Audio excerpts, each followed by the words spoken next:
Welcome into the Alabama Football Report. I am Tom Downey. Coming up on today's show, a bunch of recruiting updates, some news, rumors, etc. We'll break it all down for you.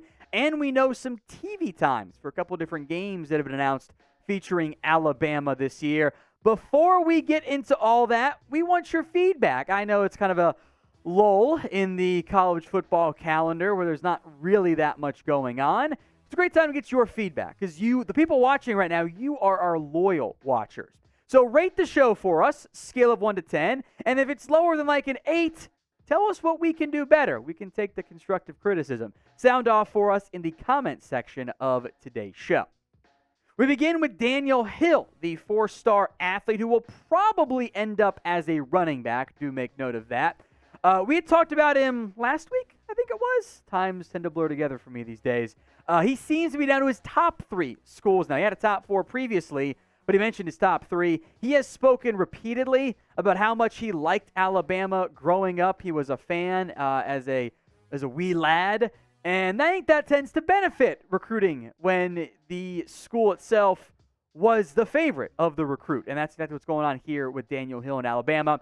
Here's what he had to say most recently. When I first got the offer, I didn't know what to say, he told 24/7 Sports. They've always been a dream school for me.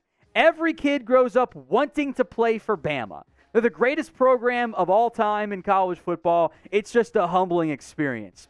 What you're seeing with this generation of recruits, as Auburn, by the way, appears to be no longer in the top 3 or top 4 for Hill. He was in the top 4, now it's down to 3, Alabama, South Carolina, and Tennessee as well. What you're seeing with this generation of recruits, if you don't mind me ranting a little bit here, is the benefits of being a great program and being on TV so much.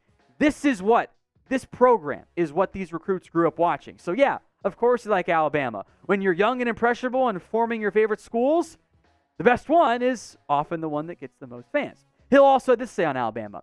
My relationship with Bama is pretty good. We talk really every week. I talked to Coach Saban the beginning of last week. We chopped up a little bit, talking about how they still want me, how everything's going with track and everything. Always a good sign when the head coach is involved in the recruitment of the top players, and that relationship building is critical for the recruiting side.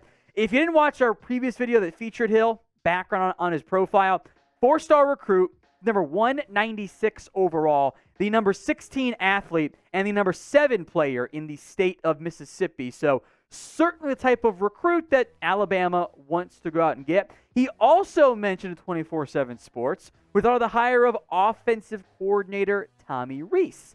That's a good hire for them. I haven't talked to him really, but I hear he likes to run the ball a lot. For a running back like me, that is good to hear. So as it relates to Tommy Rees, as the hype maybe or the concerns have kind of settled a little bit either way, how do you feel about this hire? Rate it for me in the comment section. A, B, C, D, or F. How do you feel having had plenty of time to think it over the past weeks and past months at this stage? A, B, C, D, or F in the comment section. Let's check in on the 2024 class rankings. Minor changes here. Tennessee now 8, Florida State 9, South Carolina 10 from the last time we checked in on the top 10 recruits. Georgia still at number 1. Alabama remains behind the other top programs. They're at 16 right now. I know that's not what we are accustomed to seeing the Crimson Tide doing. I'm also not that concerned. Yeah, I'd be a lot more worried if this was a coach in the Heights. Like if, Texas was nowhere near the top 25. Be like, oh, that's not a good sign for Sark. Maybe he'll come back and be the Bama OC down the road again. I think June, with a lot of highly touted recruits coming to town for official visits, I think June will be a very strong month. I think you will get multiple different commitments for Alabama, and that's not, sourced information. It's high schoolers after all. That's just the vibe I get with all of those official visits set to come, and including some committed players also coming to town. I think they'll be recruiting their fellow high school seniors, etc., or pending seniors, I should say, rising seniors from what I was looking for there. I think it'll be a strong month for Alabama. I feel pretty good about where they will end up finishing. It's Nick Saban. It's Alabama. They don't finish below 2. I know that NIL has changed the game in recruiting for some programs, but hey, it's still Alabama. I'm not going to be too concerned about them from that perspective. So I like where the Crimson Tide are currently at. I think they'll be just fine when it comes to the recruiting side of things.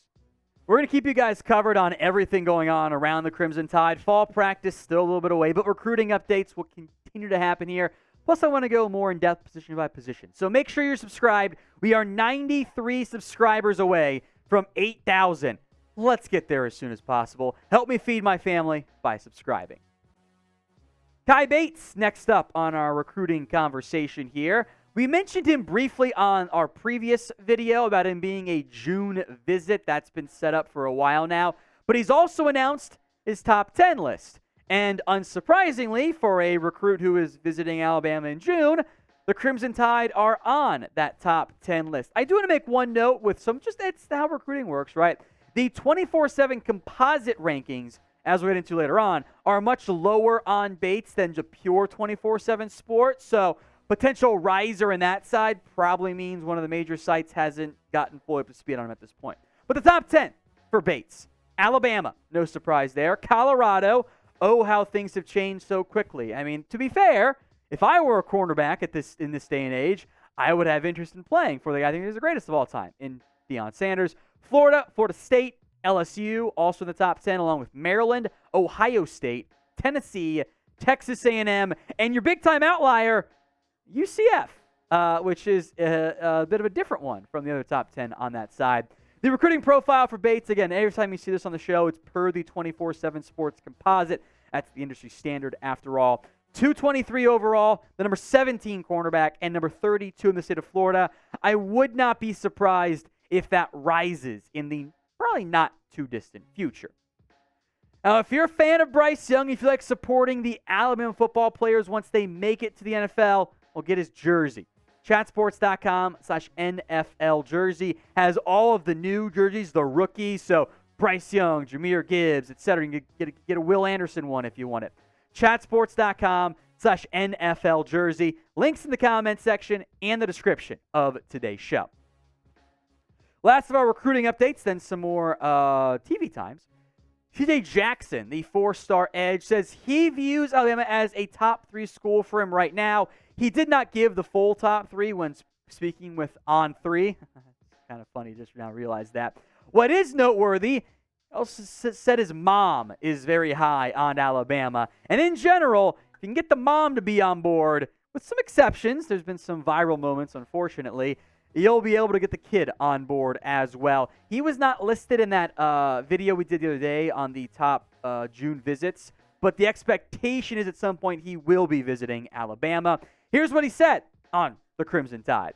Their top 3. I love the visit, man. Will Anderson, same 6'3" frame, big, strong, fast, can also move. Came from Alabama and was the 3rd overall pick. They develop their guys well. Like most high school seniors, the goal is to, how can I get to the NFL? Clearly a priority right now for C.J. Jackson. He mentioned Will Anderson, the development, spoke about that at length in the On3 piece. He's a 4-star recruit, number 181 overall, the number 15 edge rusher, hails from the state of Georgia. Always good if the Crimson Tide can beat out Kirby Smart for some top-tier players. Let's get into some matchups that we now know the dates and times and TVs for officially. Week 1. Middle Tennessee comes to town. That's a 7:30 p.m. Eastern Time, 6:30 p.m. Central Time kickoff. That will be on the SEC Network. What is going to be an intriguing 2-for-1 series, Alabama on the road against South Florida. Yeah, they're visiting Tampa for that matchup. 3:30 p.m. Eastern. That's going to be on ABC. That's 2:30 p.m. Central. And the always most boringest week of the SEC schedule, Week 12, Chattanooga comes to Alabama. That's a noon Eastern kick. It's only going to be on the SEC Network. That should be they start bad in the first quarter and then blow them out when the game starts to, actually matter. And I've made it to the end of today's video. You're a real one, and we appreciate you here at the Alabama Football Report. Type me in the comments section if you made it to the end, so we can show you some love in the comments.